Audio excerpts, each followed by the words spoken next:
পক্ষে না যাই, তারা আমার হাজব্যান্ড এবং আমার শ্বশুরের ক্ষতি করবে, তাদেরকে 5 বছরের জেল দিবে এবং আমাকেও জেলে পাঠিয়ে দিবে। তারপর তারা আমাকে দীর্ঘ 9 মাস নির্যাতন করেন। নির্যাতন করার পর আমি নির্যাতন সহ্য না করতে পেরে আবার চলে আসি।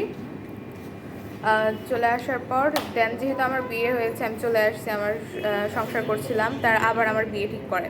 বিয়ে ঠিক করার পর তারা আমাকে মানে দাবি করে যে আমি বলে নাবালিকা। আমি যদি নাবালিকাই হই তাহলে তারা আমার বিয়ে কীভাবে ঠিক করে? আমি অবশ্যই সাবালিকা, সেজন্য আমি বিয়ে করতে পেরেছি এবং আমার কাবিননামাও আছে। আমি দ্বিতীয়বার বিয়ে করব না দেখে আমার হাজব্যান্ডের কাছে চলে আসি। আসার পর চতুর্থবার যখন আমার হাজব্যান্ড এবং আমার শ্বশুর হাজিরা দিতে যায়, তখন আমার হাজব্যান্ডকে আটক করা হয়। আটক করার পর একটানা 8 দিন জেলে রাখা হয়। 7ম দিনের দিন আমি নিজে কোর্টে গিয়ে জজের সামনে আমার জবানবন্দি দিয়ে আমার হাজব্যান্ডের জামিন করিয়ে আনার পর তারা এখন আবার নতুন করে মিথ্যা মামলা করছে যে তারা বলে আমাকে গুম করেছে।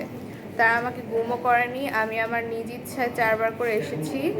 অযথা তারা আমার শ্বশুরবাড়ির প্রত্যেকটা লোককে হয়রানি করাচ্ছে। এখন দেশবাসী ও সরকারের কাছে, সকলের কাছে আমার একটাই চাওয়া যে তারা যাতে আমাদেরকে সাহায্য করে এই হয়রানি মিথ্যা মামলা থেকে বের হতে। আপনার নামটা বলেন একবার। জি, আমার নাম মার্জিয়া মান্নান মিতি। আপনার পাশে যারা যারা আছে? আমার শ্বশুর বদিউজ্জামান বদি, আমার হাজব্যান্ড হযরত আলী, আমার কাকা শ্বশুর মোহাম্মদ রহমত আলী। আপনাকে কারা নির্যাতন করে? আমার বাবা মা, মানে আমার গার্ডিয়ানরা সবাই, আমার বাবার পক্ষে যারা যারা আছে, বাবা মা মামা। তাহলে আপনার বিরুদ্ধে মামলাটা কে দিয়েছে আপনার? আমার মামলাটা আমার বাবা করেছে। আপনার জন্মদাতা পিতা? জি। কেন দিয়েছে? আমার স্বামীর বাড়ির আর্থিক অবস্থা একটু খারাপ হয়। আপনি কি আপনার বাবার বা পরিবারের মতের বিরুদ্ধে গিয়ে কি তাকে বিয়ে করেছেন? জি, আমরা প্রেম করে বিয়ে করেছি। এটা ওনারা মেনে নিতে পারছেন না? না। ও ঠিক আছে, অনেক ধন্যবাদ। তাহলে আপনি আপনার বাবার বিরুদ্ধে গেলেন কেন, বা তার বিরুদ্ধে গিয়ে বিয়েটা কেন করলেন? যেহেতু আমরা প্রেম করে বিয়ে করেছি, তারা চাইলেই মেনে নিতে পারতো বা বলতে পারতো যে তুমি তোমার মতো থাকো। আমার আপনি লেখাপড়া কতদূর করেছেন? কোন স্কুলে? আমি ক্লাস 8 পর্যন্ত। শেরপুরে লেখাপড়া করেছি।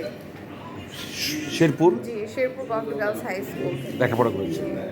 তাহলে এই লেখাপড়া পর্যন্ত কি আপনি আপনার বাবার খরচেই আপনি লেখাপড়া করেছেন, বা বাবার পরিবারই থেকেই তো আপনি বড় হয়েছেন? এখন বাবার বিরুদ্ধে গিয়ে আপনি অমতে গিয়ে বিয়েটা করেছেন।